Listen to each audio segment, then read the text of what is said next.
أشهد أن لا إله إلا الله وحده لا شريك له وأشهد أن محمدا عبده ورسوله أما بعد فأعوذ بالله من الشيطان الرجيم بسم الله الرحمن الرحيم الحمد لله رب العالمين الرحمن الرحيم مالك يوم الدين إياك نعبد وإياك نستعين اهدنا الصراط المستقيم صراط الذين أنعمت عليهم غير المغضوب عليهم ولا الضالين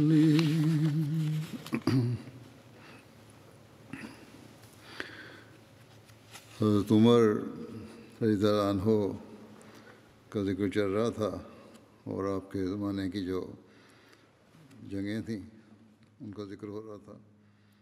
J'évoquais le calife Omar radhiyallahu anhu et les batailles qui ont eu lieu au cours de son califat.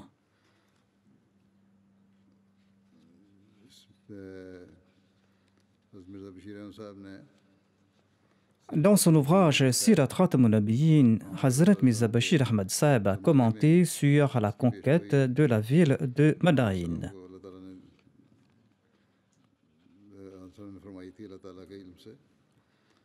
Le saint prophète Mohammed lui avait fait cette prophétie en son temps, après avoir été informé par Allah l'exalté. Hazrat Mirza Bashir Ahmad Sahib déclare à ce propos: en creusant le fossé, les musulmans sont tombés sur une pierre qui refusait tout simplement de se briser. Étant affamés depuis 3 jours, les compagnons s'étaient évanouis. Incapables de réussir dans cette tâche, ils se sont finalement présentés au saint prophète Mohammed sallallahu alayhi wa sallam et lui ont dit: il y a une pierre qui ne se brise pas. Le saint prophète Mohammed lui avait également attaché une pierre sur son ventre à cause de la faim. Mais il s'est rendu immédiatement là-bas suite à leur demande et il a soulevé un pic et il a frappé la pierre au nom d'Allah. Quand le fer a frappé la pierre, une étincelle a jailli, suite à quoi le saint prophète lui a lancé à haute voix Allahu Akbar. Ensuite il a dit: on m'a accordé les clés du royaume de la Syrie. Par Dieu, en ce moment, je contemple les palais de pierre rouge de la Syrie. Son cou avait quelque peu écrasé une partie de la pierre. Le saint prophète, paix soit lui, a brandi le pic une deuxième fois au nom d'Allah et ceci a provoqué une nouvelle étincelle. Suite à quoi le saint prophète a déclaré: Allah est le plus grand, j'ai reçu les clés de la Perse et je vois les palais blancs de Madain. Le rocher avait été brisé dans une large mesure. Le saint prophète a brandi le pic une 3e fois et cela a provoqué une autre étincelle et le saint prophète a déclaré Allahu Akbar. J'ai reçu les clés du Yémen. Par Dieu, Dieu me montre les portes de Sanaa en ce moment.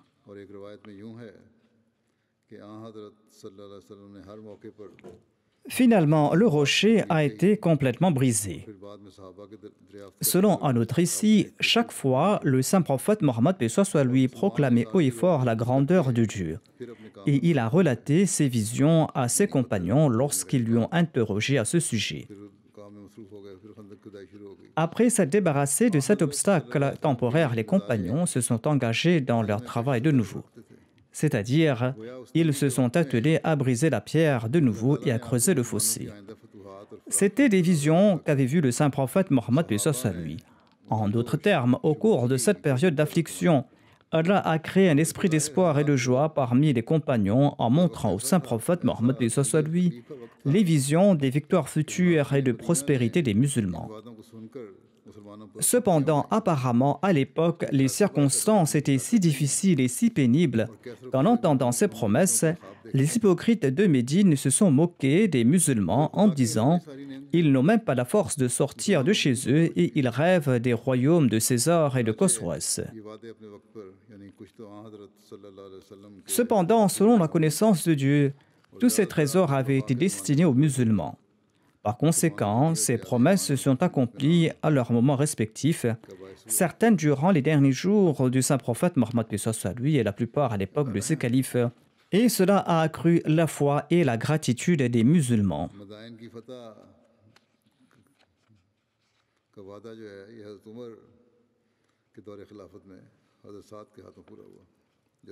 La promesse de la conquête de Madaïn s'est accomplie par l'entremise de Sa'ad au cours du califat du calife Omar. Dieu avait informé le saint prophète Mohammed lui que Madaïn sera conquise. Cette promesse s'est accomplie au cours du califat de Omar.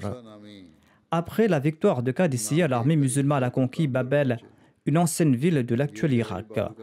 L'armée est arrivée sur le site de la ville nommée Koussa, dans les alentours de Babel.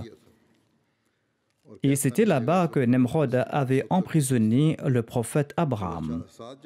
La prison était encore sur place. Et quand Saad a vu cette prison, il a récité ce verset du Saint-Coran, verset dans lequel il est dit que « Tilkal al-yamu nudawiluha bayna nas » c'est-à-dire que nous alternons ces jours entre les gens, afin qu'ils en tirent des leçons.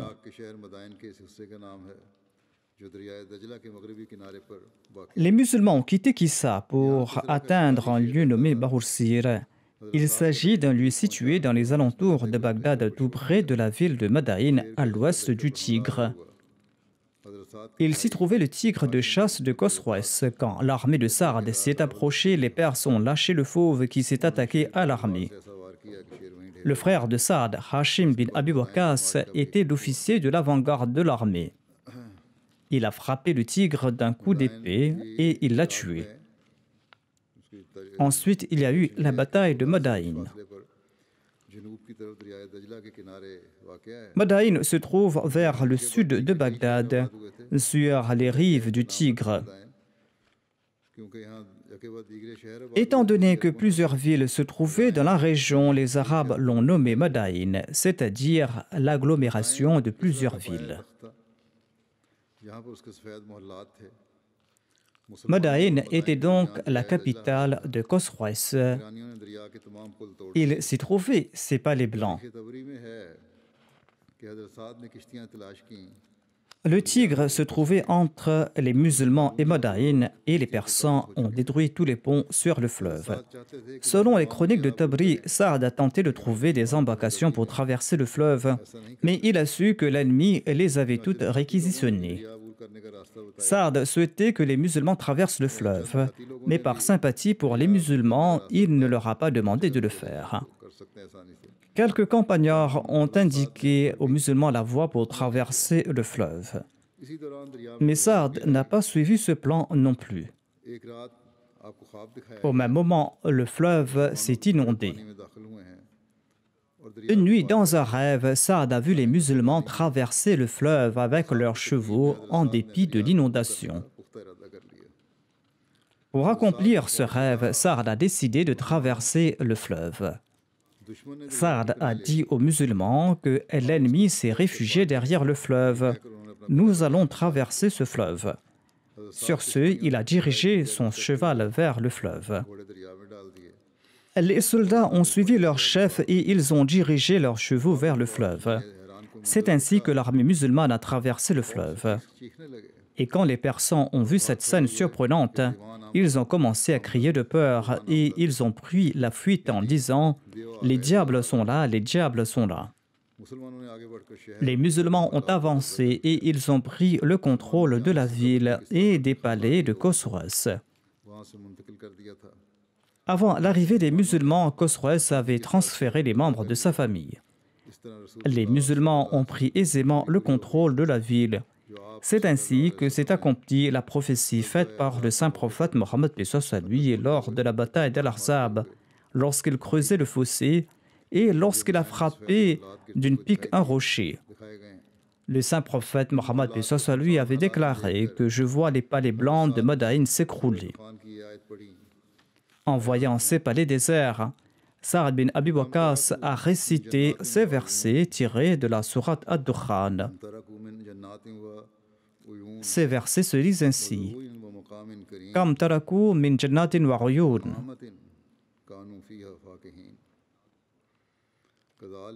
Wa zuru'in wa maqamin karim. Wa na'matin kanu fiha fakihin. Kadhalika wa awrathnaha qawman akharin. Que de jardins et de sources d'eau ont-ils laissé derrière eux, et que de champs cultivés et de lieux superbes, et que de confort et douceur qui faisaient leur délice. Il en fut ainsi, et nous donnâmes ces choses en héritage à un autre peuple. Sa'ad a ordonné que le trésor royal et ses objets d'apparat soient rassemblés en un seul endroit. Le trésor contenait des milliers d'objets dédiés au roi, notamment des côtes de mailles, des épées, des poignards, des couronnes et des robes royales. Il y avait un cheval en or portant une selle en argent, il y avait des rubis et des émeraudes incrustés dans sa poitrine. Il y avait une chamelle en argent avec des ornements en or et des rubis précieux dans ses rênes. Dans les butins, il y avait aussi un tapis qu'on appelait le bihar irani. La base était d'or et l'arbre était fait d'argent et les fruits étaient des joyaux. Tous ces objets ont été collectés par l'armée. Mais les soldats musulmans étaient si honnêtes et si sincères que quiconque a trouvé quelque chose l'a apporté à son officier. Ainsi, lorsque le trésor a été apporté et décoré, et que le champ a brillé de loin, Sa'ad en a été surpris et il a déclaré: ceux qui n'ont pris aucun de ces trésors sont sans aucun doute extrêmement honnêtes. Le butin a été distribué selon les règles et 1/5 a été envoyé à la cour du califat. Le tapis et les reliques ont été envoyés de telle manière que les Arabes puissent voir la gloire des Perses et le triomphe de l'islam. Lorsque ces objets ont été présentés devant le calife Omar, lui aussi était étonné de l'honnêteté et du dévouement de l'armée. Omar également a exprimé sa grande surprise devant l'honnêteté des soldats. Il y avait à Médine un homme grand et beau nommé Muhallim. Le calife Omar a ordonné qu'on lui fasse porter les vêtements de Nocheroua. Ses costumes étaient variés et on lui a fait porter ses costumes à tour de rôle et les gens étaient étonnés par la beauté de ses vêtements. De même, ce tapis nommé Bihar a également été distribué. Après la conquête de Madaïn qui a eu lieu en l'an 16 de l'Hégire, les Perses se sont réunis à Jalula et ils ont commencé les préparatifs de la bataille. Sa'ad a envoyé Hashim bin Utba avec une armée de 12 000 soldats pour combattre l'armée persane suite aux ordres du calife Omar radhiyallahu anhu. Jalila est une ville en Irak sur le chemin de Bagdad à Khorasan. Il y avait une bataille entre les musulmans et les persans. Quand les musulmans sont arrivés là-bas, ils ont assiégé la ville. Le siège a duré des mois. Les Persans sortaient du fort de temps à autre pour lancer des attaques. C'est ainsi qu'il y a eu 80 escarmouches ou batailles.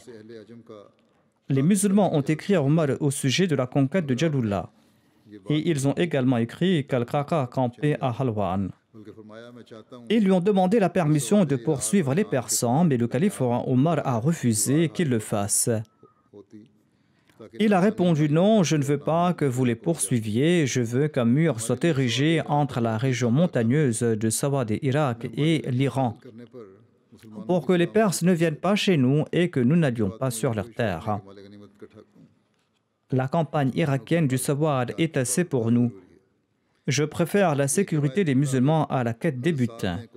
Je n'ai aucun intérêt à collectionner des trésors, a-t-il dit. Protéger les musulmans est plus important pour moi. Selon un récit, Saad a envoyé des ustensiles et des vêtements en or et en argent entre les mains des Quzay bin Amr Dawli et des prisonniers à Abu Mufazziz Aswad. Selon un autre récit, le Khums, c'est-à-dire un cinquième des butins, a été envoyé par Qazaï et par Abu Mufazzir, et son compte a été envoyé par Ziyad bin Abi Sufyan. Il était le secrétaire au compte et c'était lui qui avait tenu les registres. Lorsque tout cela a été présenté au calife Omar, Ziyad lui en a parlé et il a présenté tous les détails à ce sujet. Le calife Omar lui a dit « Peux-tu te tenir devant les musulmans et relater tous les détails que tu m'as présentés ?» Ziyad a répondu « Par Dieu, je ne crains personne d'autre sur terre hormis vous.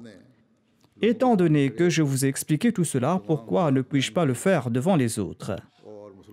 Ziyad a présenté au public la situation et les faits d'armes des musulmans, c'est-à-dire comment la bataille s'est déroulée et comment ils ont pris les butins. Et il a ajouté que les musulmans demandent la permission au calife de poursuivre l'ennemi à l'intérieur de ces terres. Après avoir écouté son discours, le calife Omar a déclaré « Il est un orateur très éloquent. » Ziyad a déclaré que les actions de notre armée nous ont ouvert la bouche. Selon un récit, lorsque le Khums, c'est-à-dire un cinquième de ces butins, était présenté au calife Omar, il a déclaré que ce butin est si important qu'on ne pourrait pas le garder sous aucun toit. Je vais le distribuer rapidement. Abdurrahman bin Auf et Abdullah bin Arqam gardaient ce trésor dans la cour de la mosquée. Lorsque le butin fut placé dans la cour de la mosquée, ses deux compagnons ont monté la garde. Le matin venu, Omar est venu à la mosquée avec les gens et on a enlevé la couverture qui couvrait le butin.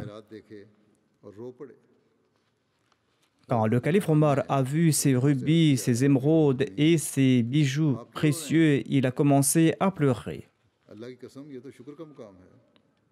Abdurrahman a demandé au calife Omar, « Ô émir des croyants, pourquoi pleurez-vous » Par Allah, c'est le moment de prouver sa gratitude envers Dieu. Le calife Omar a déclaré que par Allah, ce n'est pas ce trésor qui me fait pleurer. Par Allah, lorsqu'Allah en octroie à une nation, la jalousie et l'hostilité prennent de l'ampleur parmi eux. J'ai peur que cette richesse n'accroisse la jalousie et la haine au lieu de la fraternité parmi vous. C'est cette idée qui m'a fait pleurer. Quand la jalousie prend de l'ampleur chez une nation, eh bien la guerre civile s'y installe. Ce conseil de sa part exige une grande considération et une grande préoccupation, et cela doit nous pousser à accomplir l'istighfar. Et nous constatons que la jalousie et la haine n'ont cessé d'augmenter avec l'apport de la richesse parmi les musulmans. Cela concerne ceux qui possèdent le pétrole ou d'autres types de richesses, et on le voit aussi au niveau individuel. Telle est la situation parmi les musulmans. Il y a manque de taqwa. Lors de la bataille de Madain, Yazdjad, le roi persan, a quitté son palais de Madain et il s'est rendu à Halwan avec sa famille et ses serviteurs. Lorsque Yazdjad a reçu la nouvelle de la défaite de Jalula, il a quitté Halwan et il s'est rendu à Zaï. Et il a laissé Khosrow Shinom, un officier respecté, avec quelques troupes pour protéger Halwan. Saad est resté à Jalula et il a envoyé Al-Qaqa à Halwan. Lorsque Al-Qaqa a atteint Kasr Shirin, qui se trouvait à 5 km de Halwan, Khosrow Shinom lui-même s'est avancé, mais il a été vaincu et il a pris la fuite. Al-Qaqa a atteint Halwan et il y est resté et il a annoncé la paix partout. Les chefs des environs venaient y accepter la jizya et ils venaient soutenir l'islam.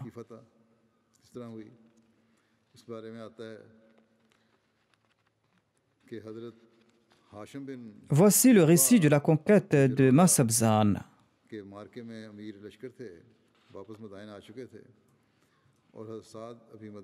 Hashim bin Utba était le commandant de l'armée lors de la bataille de Jalula et il était retourné à Madaïn.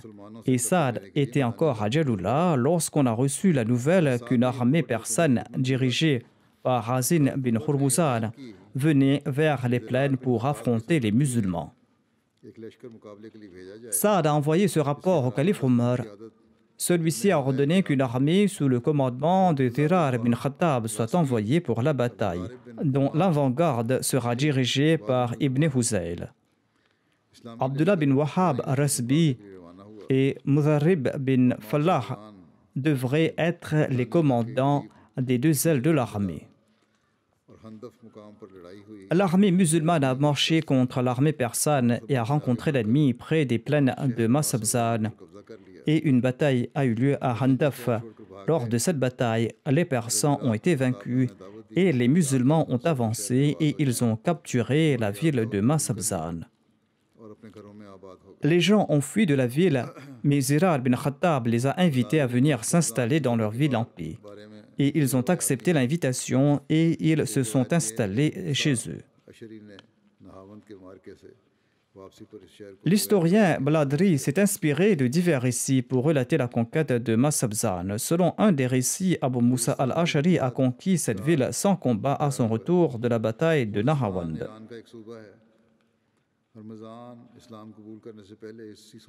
Voici le récit de la conquête du Khuzestan. Le Khuzestan est une province de la Perse. Avant de se convertir à l'islam, Hormuzan était le gouverneur de cette province.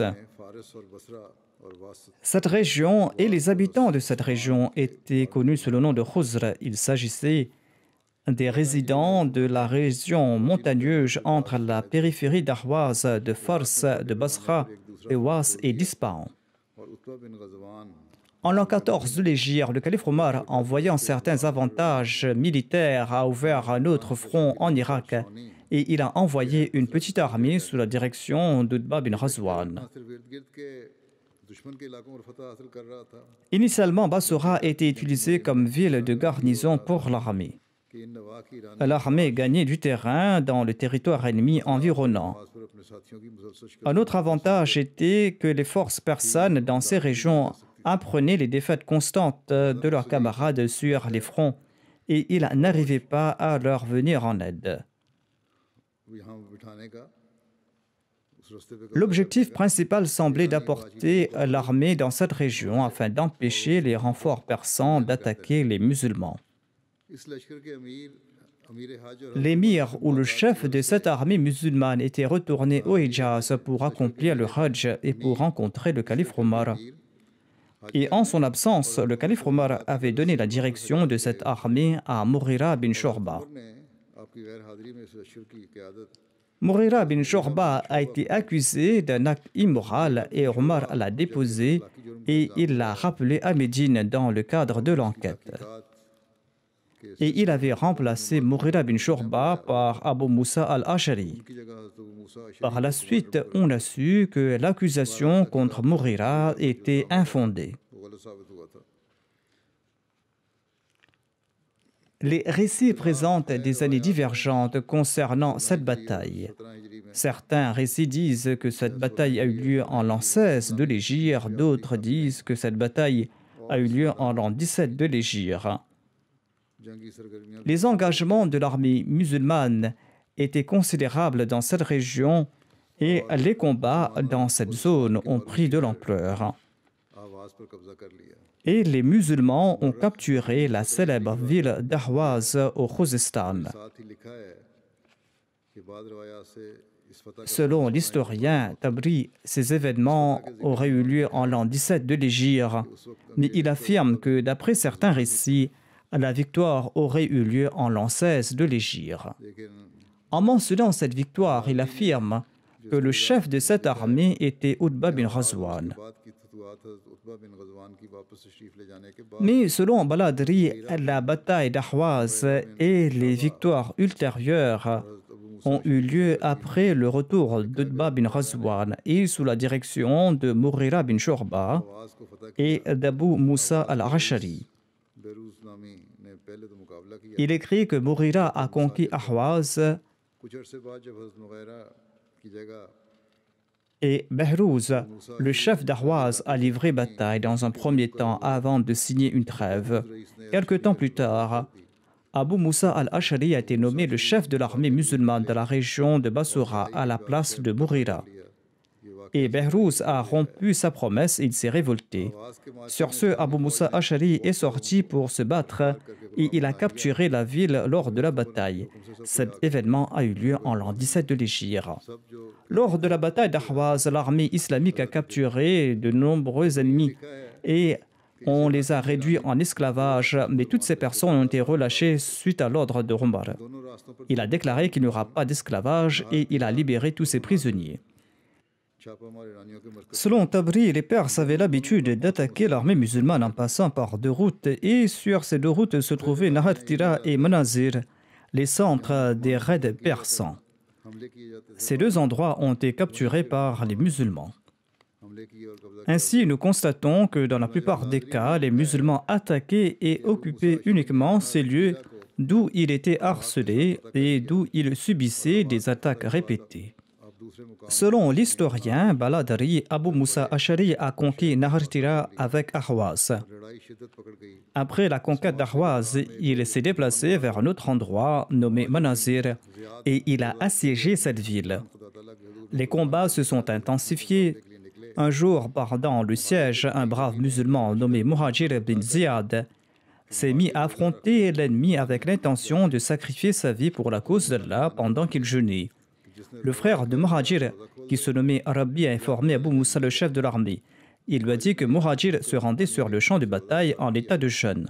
Abu Musa a annoncé que quiconque jeûnait devait soit rompre son jeûne, soit ne pas partir sur le champ de bataille.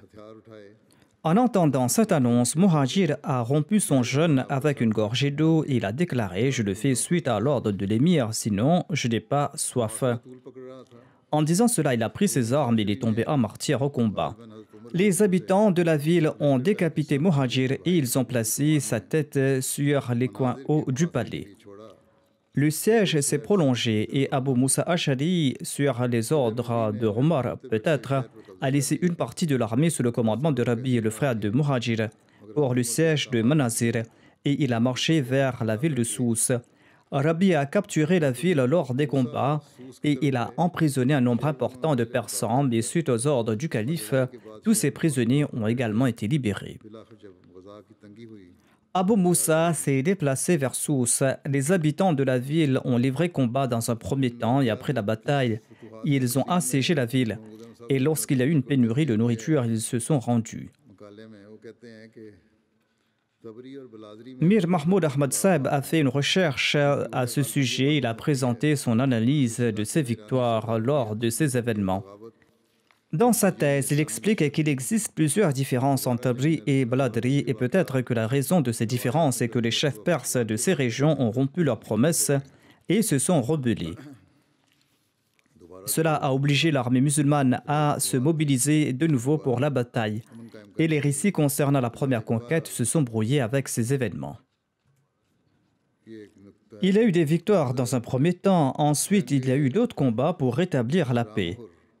Mais en tout cas, c'est un point de vue de Mir Mahmoud Ahmad Saheb. Voici les détails concernant la bataille de Ramahumurz et de Tustar.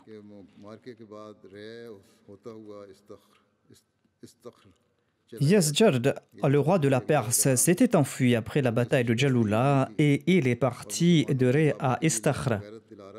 Istakhr qui est le nom d'un lieu. Il n'avait pas encore baissé les bras et il poussait le peuple à affronter les musulmans et il faisait de son mieux pour envoyer des renforts pour combattre les musulmans dans la région du Khuzestan que nous évoquons ici.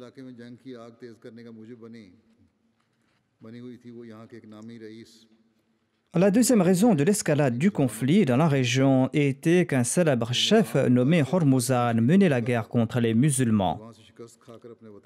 Hormuzan avait pris part à la bataille de Qadisiyah et il était retourné dans sa région natale après avoir été vaincu. Et il menait constamment des raids contre les musulmans dans la région. Après la victoire des musulmans à Jalula, les Perses, dirigés par Hormuzan, s'étaient réunis à Rama Hormuz, une ville célèbre à la périphérie du Khuzestan. Saad bin Abi Waqqas, suite aux instructions du calife Omar, a envoyé Nu'man bin Muqarrin comme chef de l'armée de Koufa et il a envoyé Abu Musa al-Ashari de Basra. Et il a déclaré que lorsque les deux armées se seront réunies, Abu Sabra bin Rum doit prendre le commandement de cette armée.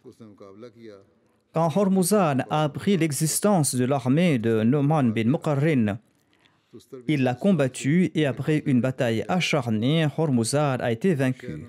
Et il s'est enfui à Tustar, une autre ville à une journée de route du Khuzestan. Cette ville a aussi été assiégée. L'armée islamique sous la direction d'Abu Sabra a assiégé la ville. Le siège a duré plusieurs mois. L'armée persane sortait et attaquait les musulmans et revenait et refermait la porte.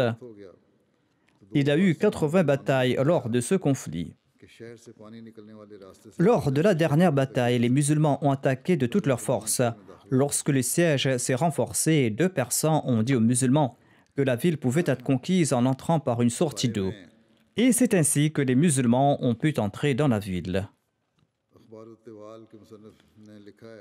L'auteur du Akhbar al-Tiwal écrit à ce sujet qu'Abu Hanifa Diwanari a déclaré que le siège des musulmans s'était rallongé. Une nuit, un notable persan de la ville est venu à la rencontre d'Abu Musa al-Ashari et il lui a proposé de l'aider à capturer la ville s'il garantissait la protection de sa famille et de ses biens. Abu Musa al-Ashari lui a accordé sa protection. Selon le Fathul Buldan, cet homme est également devenu musulman par la suite. Il avait demandé à Abu Musa al-Ashari d'envoyer quelqu'un avec lui pour qu'il puisse l'indiquer comment les musulmans pourront pénétrer dans le fort. Abu Musa al-Ashari a envoyé Ash'ath bin Auf, un homme de la tribu des Banu Sha'ban. Ils sont tous deux entrés dans la ville par un petit canal à travers un tunnel. Et il a étendu un manteau sur Ash'ath bin Auf et il lui a dit ceci: « Suis-moi comme si tu es un de mes domestiques. » Et il l'a pris et l'a fait faire le tour de la ville. Il s'est rendu à la porte de la ville où se trouvaient les gardes. Puis il est parti vers Hormuzan, qui était assis à l'entrée de son palais. Et après lui avoir montré tout cela, il a ramené Ash'ath de la même manière. Ash'ath bin Auf est revenu et il a tout dit à Abu Musa. Ash'ath bin Auf a déclaré: « Envoyez-moi 200 hommes courageux. Je vais tuer les gardes et je vais ouvrir la porte et vous pouvez nous rejoindre de l'extérieur. » Ainsi donc, Ash'ath bin Auf et ses compagnons sont entrés dans la ville par ce passage secret et ils ont tué les gardes et ils ont ouvert les portes de la ville. L'armée islamique est entrée en scandant Allahu Akbar. Quand Hormuzan a entendu les cris, il a couru vers son fort qui se trouvait à l'intérieur de la ville. Les musulmans ont encerclé le fort. Hormuzan a dit d'en haut: « J'ai 100 flèches dans mon carquois. Et tant qu'il reste une de ces flèches, personne ne pourra me toucher. Que dire si je suis arrêté ?» Les musulmans ont demandé: « Que souhaites-tu en ce cas ?» Hormuzan a déclaré que je me rends à condition qu'Omar décide de mon sort. Hormuzan a déposé les armes et il s'est rendu aux musulmans. Abu Musa al-Ashari a envoyé Hormuzan à Médine au calife Omar sous la supervision d'Anas bin Malik et d'Ahnab bin Qais. Lorsque la caravane est entrée à Médine, ils ont habillé Hormuzan dans son vêtement de soie qui était recouvert d'or. Il était un prisonnier, mais on lui a donné son vêtement d'apparat et il portait une couronne de diamants sur la tête afin que le calife Omar et les musulmans puissent connaître son statut véritable et le fait qu'il était un chef. Hormuzan a demandé à propos du calife Omar et on a indiqué qu'il était dans la mosquée. Lorsque Hormuzan est entré dans la mosquée, le calife Omar dormait, la tête sur son turban. Hormuzan a demandé où se trouvait le calife. Les gens disaient qu'il dormait. Il n'y avait personne dans la mosquée à ce moment-là, sauf le calife. Hormuzan a demandé où étaient ses gardes du corps et ses courtisans. Les gens ont répondu qu'ils n'avaient pas besoin de gardes du corps ou de courtisans ou de scribes ou de secrétaires. Hormuzan a déclaré tout surpris, « Cette personne doit être un prophète. » Les gens ont répondu qu'il n'est pas un prophète, mais qu'il suit certainement la voie des prophètes. Omar s'est réveillé suite aux conversations. Le calife a demandé si c'était bien Hormuzan. Les gens ont dit oui.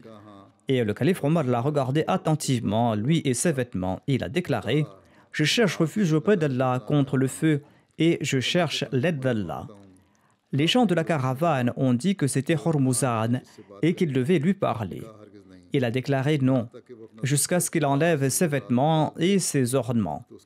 Et on lui a fait enlever tous ses ornements et ses vêtements d'apparat. Et la conversation a commencé avec Hormuzan. Le calife Omar a déclaré, « Est-ce que tu as vu le résultat du non-respect des promesses et de la trahison ?» On lui faisait la guerre parce qu'il avait violé sa promesse et qu'il était coupable de trahison.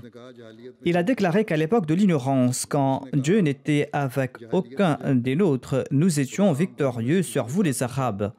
Mais maintenant, l'aide de Dieu est avec vous. Et c'est pour cette raison que vous êtes victorieux à présent. C'était là la réponse de Hormuzan à Omar. Le calife Omar a déclaré, au temps de l'ignorance, vous étiez dominants parce que vous étiez unis et nous étions désunis. C'était là une des grandes raisons, c'est-à-dire vous les Perses, vous étiez unis et nous étions désunis. Ensuite, le calife Omar lui a demandé, tu as rompu ta promesse à plusieurs reprises, quelle excuse présentes-tu? Comme je l'ai dit, les musulmans les ont combattus parce qu'ils ont rompu leur promesse et qu'ils ne voulaient pas vivre en paix comme des bons voisins. Hormuzan a déclaré que j'ai peur que tu ne me tues avant que je puisse répondre. Le calife Omar a déclaré « N'aie pas peur ». Hormuzan a demandé de l'eau à boire et on lui a porté de l'eau dans un vieux bol. Hormuzan a déclaré que je ne boirai pas de l'eau dans un tel récipient, même si je meurs de soif. Et on lui a offert de l'eau dans son récipient conforme à son statut. Et ses mains ont commencé à trembler. Il a déclaré que je crains d'être tué en buvant cette eau. Le calife Omar lui a répondu, tant que tu n'auras pas fini de boire, personne ne te fera du mal. En entendant cela, il a laissé tomber l'eau sur le sol. Il était rusé. Il s'est dit, je ne serai pas tué si je ne bois pas cette eau. Telle est la condition et les musulmans respectent leurs promesses. Il a donc jeté l'eau et Omar a demandé qu'on lui donne de nouveau de l'eau et qu'il ne devait pas être tué assoiffé. C'était sa punition pour le non-respect de ses promesses et pour avoir fomenté des troubles contre les musulmans. Hormuzan a déclaré que je n'avais pas soif, je voulais tout simplement garantir ma protection. En fin de compte, il a dit la vérité. Par la suite, il s'est converti à l'islam et il a élu domicile à Médine. Et Omar lui a fixé une allocation de 2000. Selon Iqd al-Farid, lorsque Hormuzan a été amené comme prisonnier à Omar, celui-ci l'a invité vers l'islam, mais Hormuzan a refusé. Omar a ordonné qu'il soit tué. Il était sur le point d'être tué lorsqu'il a dit « Ô émir des croyants, donne-moi un peu d'eau ». Omar a ordonné qu'on lui offre de l'eau. Et lorsque le récipient d'eau a été placé dans sa main, il a dit à Omar « Suis-je en protection jusqu'à ce que je boive cette eau ?» Omar a dit oui. Sur ce, Hormuzan a jeté le récipient d'eau et il a déclaré « Accomplissez votre promesse ». Omar a déclaré « Je vais t'accorder un peu de répit et je vais voir comment tu vas te comporter ». Quand il a constaté qu'on lui a enlevé l'épée, Hormuzan a déclaré « J'atteste qu'il n'y a pas d'autre Dieu excepté Allah, qui n'a pas d'associé, et j'accepte que Mohammed est son serviteur et son messager ». Le calife Omar a demandé à Hormuzan pourquoi est-ce qu'il n'avait pas proclamé sa foi plus tôt. Sur ce, Hormuzan a répondu « Ô émir des croyants, j'avais peur que les gens disent que je suis devenu musulman par peur de l'épée, parce que l'épée a été placée sur ma tête. » Après cela, Omar avait l'habitude de consulter Hormuzan dans sa campagne contre la Perse et il suivait ses opinions et ses conseils. Ainsi donc, plus tard, Hormuzan est devenu le conseiller du calife Omar.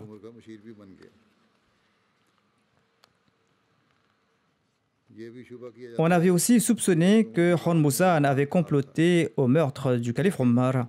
Mais selon Hazrat Muslim Maud, ces soupçons sont infondés. En commentant sur le verset de la rétribution, Hazrat Muslim Maud déclare: un musulman a été présenté au saint prophète Mohammed lui. Il avait tué un mécréant avec qui on avait fait un traité et qui était devenu un sujet de l'État islamique.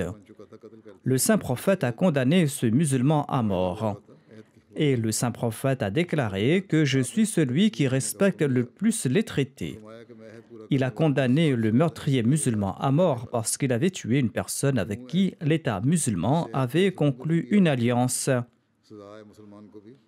De même, Tabarani rapporte un récit d'Ali que si un musulman tuait un dhimmi, il condamnait à mort ce musulman. Certains citent ce hadith qu'un croyant ne sera pas tué en échange d'un mécréant. Mais une lecture de l'ensemble de ce hadith résout le problème. Les paroles de ce hadith se lisent ainsi: un croyant ne sera pas tué en rétribution pour avoir tué un mécréant. De même, un allié non musulman ne sera pas tué tant qu'il respecte son alliance. La deuxième clause de ce hadith, notamment qu'un allié non musulman ne sera pas tué tant qu'il respecte son alliance, résout ce problème. Si cela signifie qu'un musulman ne doit pas être tué pour le meurtre d'un mécréant, il faudra traduire qu'un allié non musulman ne doit pas être tué pour le meurtre d'un mécréant. Or, personne ne peut accepter cela. Il est question ici du mécréant ayant pris les armes contre les musulmans et non pas le mécréant ordinaire. Il s'agit du mécréant combattant et pas du mécréant ordinaire. De même, un mécréant dhimmi vivant sous la tutelle de l'État musulman ne sera pas condamné à mort pour le meurtre d'un mécréant combattant les musulmans. Et selon la pratique des compagnons, ils condamnaient à mort également les meurtriers non musulmans. Selon Tabri, Qamasban bin Hormuzan a relaté le meurtre de son père. Hormuzan était un chef persan et un mage, et on le soupçonnait d'être impliqué dans le complot visant à assassiner le calife Omar. Ubaydullah bin Omar l'a tué sans mener d'enquête. Hazrat Muslim Maud relate que les Persans vivaient ensemble à Médine. En règle générale, le patriotisme devient prédominant dans un pays étranger. Un jour, Féroz, le meurtrier du calife Omar, a rencontré mon père, c'est-à-dire Hormuzan, le persan. Féroz avait un poignard dans la main, un poignard qui était aiguisé des deux côtés. Mon père a saisi ce poignard et lui a demandé ce qu'il faisait avec cette arme dans ce pays. C'est-à-dire que nous vivons dans un pays en paix. On n'a pas besoin de telles armes. Féroz a déclaré que je l'utilise pour conduire les chameaux. Pendant qu'ils se parlaient, quelqu'un les a vus. Et quand Omar a été tué, ce témoin a déclaré qu'il avait vu lui-même Hormuzan tenant le poignard de Féroz. Le fils de Hormuzan relate qu'Ubaydullah, le plus jeune fils de Omar, a tué mon père. Quand Othman est devenu calife, il m'a appelé et il a pris Ubaydullah et il me l'a remis. Le calife Othman a dit au fils de Hormuzan: « Oh mon fils, voici le meurtrier de ton père. Tu as plus de droits sur lui que nous. Pars et tue-le. » Le fils de Hormuzan a déclaré que je l'ai attrapé et nous sommes sortis hors de la ville. Toute personne que je rencontrais en cours de route m'accompagnait et personne ne me confrontait. Ils m'ont tout simplement demandé de lui pardonner. Je me suis adressé à tous les musulmans et j'ai demandé si j'avais le droit de le tuer. Ils ont tous dit « Oui, tu as le droit de le tuer ». Et ensuite, ils ont réprimandé Ubaydullah pour cet acte condamnable. Ensuite, j'ai demandé « Avez-vous le droit de le reprendre d'entre mes mains ?» Ils ont répondu « Certainement pas ». Et ils ont réprimandé Ubaydullah pour avoir tué mon père sans aucune preuve. Le fils de Hormuzan a déclaré « Je l'ai quitté par amour pour Dieu et pour le bien de ses gens ». Ainsi donc, quand les gens ont intercédé en sa faveur et qu'il y a eu cette conversation, le fils de Hormuzan a répondu « Je l'ai laissé pour l'amour d'Allah et pour l'amour de son peuple. Et les musulmans m'ont porté sur leurs épaules dans la liesse. Et par là, je suis arrivé chez moi sur la tête et les épaules des gens, et ils ne m'ont pas permis de marcher sur le sol. Ce récit prouve que la pratique des compagnons était qu'ils tuaient le meurtrier musulman d'un non-musulman. Et cela prouve également que, quelle que soit l'arme utilisée, le meurtrier est condamné à mort. Et cela prouve aussi que c'est l'État qui arrête et qui punit le tueur. Bien qu'il soit dit que Hormuzan était devenu un musulman, même s'il était non-musulman, eh bien, d'après les déclarations précédentes, il semble que le non-musulman doit être traité de la même manière qu'une victime musulmane, surtout quand un accord a été signé avec ce non-musulman. Et cela prouve également que c'est l'État qui arrête et qui punit le tueur. Tout le monde n'est pas habilité à le faire. Ce récit prouve que c'est le calife Othman qui a arrêté Ubaydullah bin Omar, et c'est lui qui a également remis Ubaydullah au fils de Hormuzan pour qu'il le tue. Il n'a pas été poursuivi ni arrêté par aucun des héritiers de Hormuzan. Il est également nécessaire de dissiper ce soupçon, déclare le Muslim Aoud. Les héritiers des tués doivent-ils punir le condamné comme Othman l'a fait ou c'est l'État lui-même qui doit le faire? Il ne faut pas oublier que cette question est auxiliaire et que l'islam a laissé ouvert cette question selon les exigences de chaque époque. L'État peut adopter ce qu'il juge le plus efficace en fonction de la société et des conditions de la société. Et il ne fait aucun doute que les deux méthodes sont utiles dans des situations particulières. Je poursuivrai, Inch'Allah, ces récits à l'avenir. Je souhaite maintenant faire la mention de quelques personnes qui sont décédées récemment et dont je dirigerai la prière funéraire. La première personne dont je ferai mention est la professeure Sayyida Nassim Saïd Sahiba, qui était l'épouse de Mohammed Saïd et la fille de Hazrat al-Hajj Hafiz Dr Sayyid Shafi Muhakkik Dehlavi. La défunte est décédée quelques jours de cela au Pakistan à l'âge de 88 ans. Inna lillahi wa inna ilayhi raji'un. Son père était donc Hazrat al-Hajj Hafiz Dr Sayyid Shafi Ahmad Muhakkik Dehlavi. Il était l'auteur de plusieurs ouvrages et il était un excellent débatteur et un chercheur et un grand journaliste. Il a publié 16 journaux à Delhi. Hazrat Sayyid Shafi Ahmad avait prêté allégeance au Messie premier d'Islam à l'âge de 12 ans. Il faisait partie de la descendance de l'éminent soufi et poète du continent indien Khaja Mirdad. Il faisait partie aussi des proches de Hazrat Mir Nasir Nawab Saheb. Hazrat Sayyid Shafi Ahmad était le neveu de Hazrat Amajan, l'épouse du Messie premier d'Islam.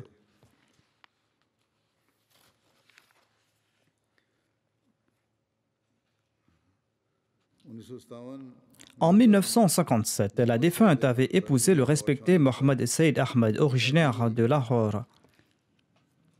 La fille de la défunte a déclaré que lorsque ma grand-mère a conclu le mariage de mes parents, sa condition était la taqwa. Ma grand-mère savait tout simplement que son futur gendre était un jeune homme de 22 ou de 23 ans qui servait comme caïd et que Hazrat Muslim Maud avait déclaré à son sujet que il n'y a pas de doute que ce jeune homme a insufflé une vie dans une communauté qui était à moitié morte. Le mérite de ses services revient au caïd Mohammed Sayyid Ahmad et de ses 4 ou 5 assistants. Hazrat Muslim Maud a loué les services qu'il avait rendus et il a déclaré que lors des inondations, il avait beaucoup travaillé et qu'il mérite ainsi des compliments. Ainsi donc, Hazrat Muslim Maud avait fait des éloges du mari de Nassim Saïd Sahiba et c'est en prenant en considération cela que la mère de la défunte avait conclu son mariage avec lui. La défunte Nassim Saïd Sahiba avait 4 fils et 2 filles. Elle a commencé à servir la communauté en 1954 et elle avait servi aux côtés de Hazrat Sayyida Chopiappa. Elle a donc pu servir la communauté jusqu'en 2015. Ainsi donc, elle a servi pendant une période de 61 ans. Son mari était dans l'armée et il était régulièrement affecté ici et là dans le pays. et elle accompagnait son mari dans différentes villes et elle a pu servir la communauté en différentes capacités. La défunte était une femme très éduquée qui avait une grande connaissance. Elle avait écrit une vingtaine d'ouvrages sur les histoires des prophètes ainsi qu'au sujet des hommes saints. Sa fille Hamida Ghafour Mannan a mentionné ceci que ma mère faisait beaucoup d'actes d'adoration. Elle était une savante et elle était la personnification de la sincérité, de la loyauté, de l'abnégation, de l'amour, de la gentillesse et de l'humilité. Et elle priait beaucoup avec beaucoup de ferveur. Elle accomplissait les prières de Tahajjud et les prières Nawafil. Depuis le deuxième calife jusqu'à présent, elle a établi une relation personnelle avec les 4 califes et elle a également eu l'occasion de servir la communauté. La défunte n'a pas pu me rencontrer ici, mais elle exprimait ses nobles sentiments à travers ses lettres. Les enfants de la défunte ont également fait mention de cela. Et dans ces lettres, je pouvais voir sa sincérité. Ce n'était pas de simples mots, on voyait en réalité qu'elle avait une relation très sincère et une relation très fidèle avec le califat. Qu'Allah permette également à ses enfants d'établir ce lien et de préserver ce lien. Le fils aîné de la défunte déclare au sujet de cette dernière: notre mère nous a enseigné d'avoir une telle confiance en Allah comme si Allah était en face de nous tel un ami. Elle nous a enseigné d'avoir un amour réel pour le saint prophète Mohammed à lui. C'était aussi son cas et elle a enseigné la même chose à ses enfants. Elle avait un attachement spirituel très profond avec le Messie premier l'Islam et avec la communauté du Messie premier l'Islam et elle enjoignait à ses enfants de faire de même. Elle faisait preuve d'une obéissance indéfectible à l'égard du califat et elle nous a enjoint d'en faire de même. Elle était toujours prête à servir la communauté. Son fils déclare que dès notre jeune âge, elle nous a habitués à faire la prière et à suivre les enseignements de l'islam et elle nous encourageait dans cette voie. Elle aidait les gens sur son chemin et elle avait l'habitude de dire que faciliter les choses pour les gens. Elle portait une attention particulière concernant les sacrifices financiers et elle nous enseignait de consentir à des sacrifices financiers avant de faire d'autres dépenses. Elle récitait quotidiennement le Saint-Coran et elle nous encourageait à en faire de même. Elle aimait la réconciliation et elle excellait dans le fait de maintenir de bonnes relations avec les proches riches ou pauvres. Et elle nous encourageait également à maintenir ces relations. Elle était toujours prête pour inviter les gens vers Allah et elle nous enjoignait sans cesse d'accomplir la prière de Tahajjud. Et afin d'augmenter notre connaissance, elle faisait organiser des dars pour nous. Et elle nous disait toujours de sourire et de ne souhaiter le mal de personne. Elle était imbue d'un grand sens de l'hospitalité et elle s'occupait des invités. Qu'Allah lui accorde son pardon et sa miséricorde.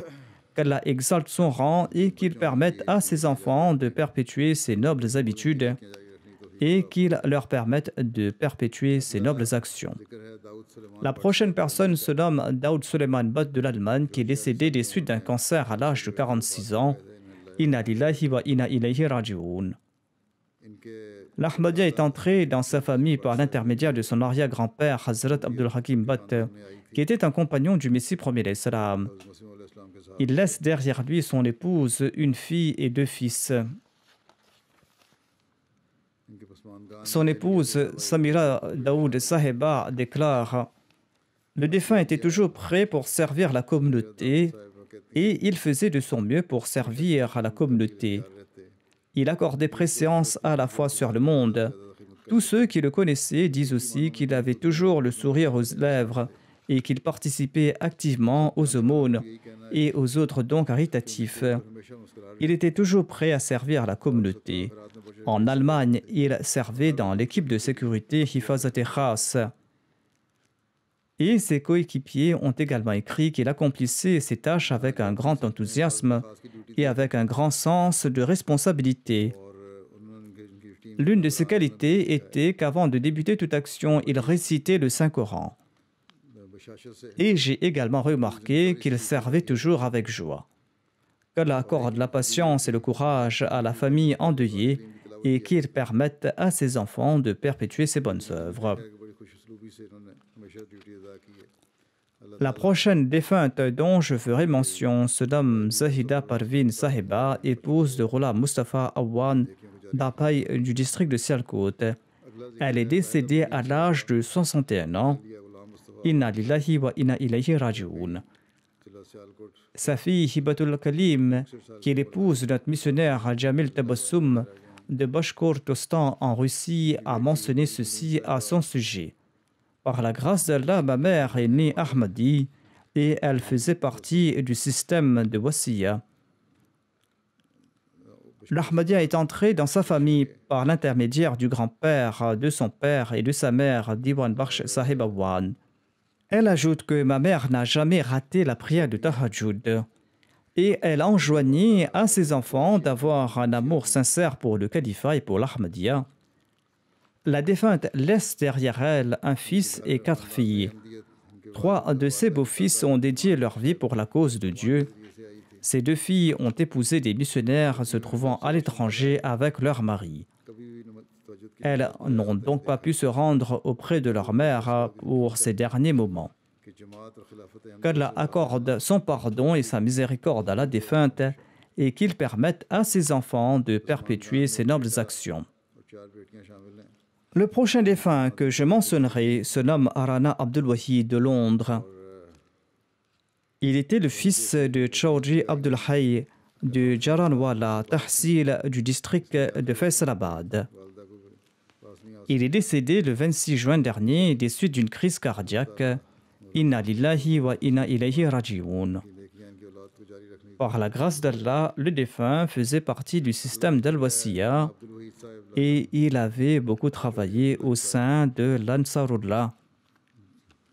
Le défunt a également servi en tant que secrétaire Ziafat et secrétaire aux finances de la Jamaat de la mosquée Fazal à Londres.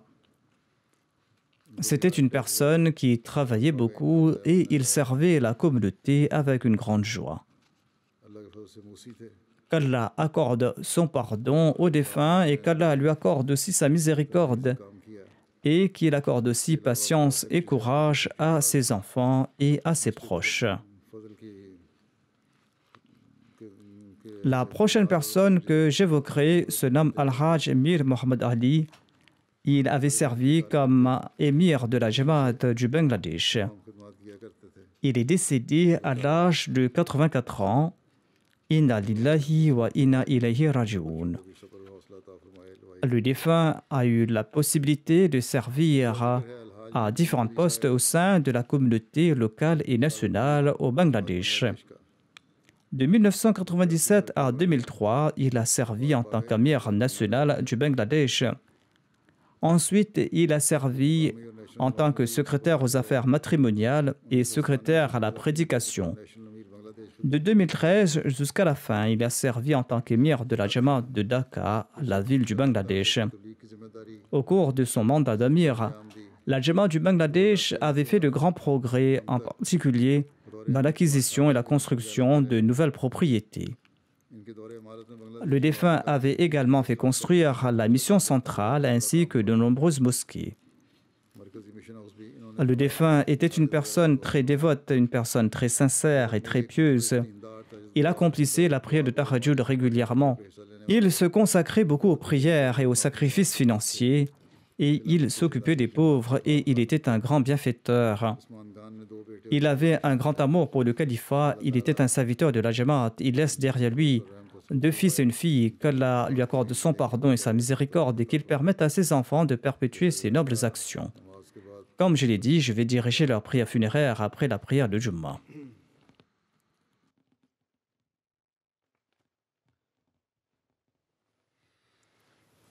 الحمد لله الحمد لله نحمده ونستعينه ونستغفره ونؤمن به ونتوكل عليه ونعوذ بالله من شرور أنفسنا ومن سيئات أعمالنا من يهده الله فلا مضل له ومن يضلل فلا هادي له ونشهد أن لا إله إلا الله ونشهد أن محمدا عبده ورسوله عباد الله رحمكم الله إن الله يأمر بالعدل والإحسان وإيتاء ذي القربى وينهى عن الفحشاء والمنكر والبغي يعظكم لعلكم تذكرون اذكروا الله يذكركم وادعوه يستجب لكم ولذكر الله أكبر